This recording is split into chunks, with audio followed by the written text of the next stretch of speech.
Isang mapagpalang araw po sa ating lahat sa lahat sa ating Panginoon. Ako po si Mark, ang inyong lingkod, and welcome po sa ating daily devotion with Pastor Russell Ocampo. And si Ezra pa rin po yung ating topic ngayong araw.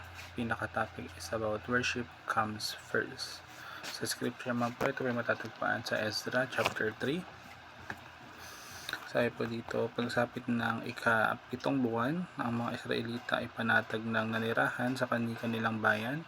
Isang araw lahat sila ay sama-samang nagtipon sa Jerusalem. Ang altar ng Diyos ng Israel ay muling itinayo ni Josue na anak ni Jehozadak, kasama ang kanyang mga kapwa-pari, at si Zerubbabel na anak ni Shaltiel, gayon din ang mga kamag-anak nito.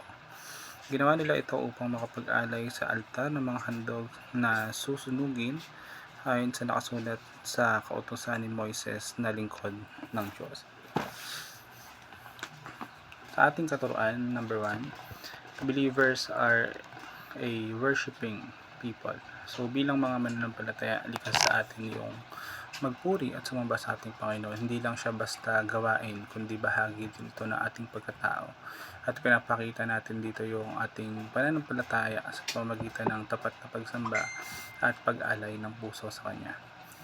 Pangalawa, fellowship with God is a way of life. So yung pakikipag-ugnayan sa Diyos ay hindi isang pangyayari lang, kundi paraan ng pamumuhay. Dapat siya ay kasama natin sa bawat araw, sa mga desisyon at sa mga bawat aspeto ng ating buhay.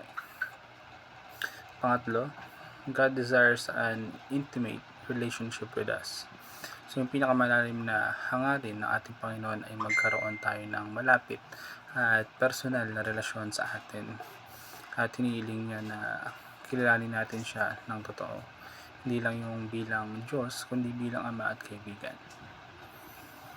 Sa application naman po, spend quiet time with God daily. So maglaan tayo ng tahimik na oras araw-araw para makausap at makapagpalipas na oras sa ating Panginoon. Ito yung pagkakataon natin na makapagdasal, makinig at makilala siya ng mas malalim ng walang abala. Pangalawa natin, know God deeply through His Word. So kilala natin yung ating Panginoon ng lubusan sa pamamagitan ng pagbabasa at pag-aaral ng kanyang mga salita. And yung Biblia yung paraan para ipakilala niya yung kanyang sarili, yung kanyang kalooban at yung kanyang mga pangako sa atin. And last natin, desire to live a Christ-centered life. So piliin natin mamuhay na nakasentro or may Kristo sa ating puso sa lahat ng bagay.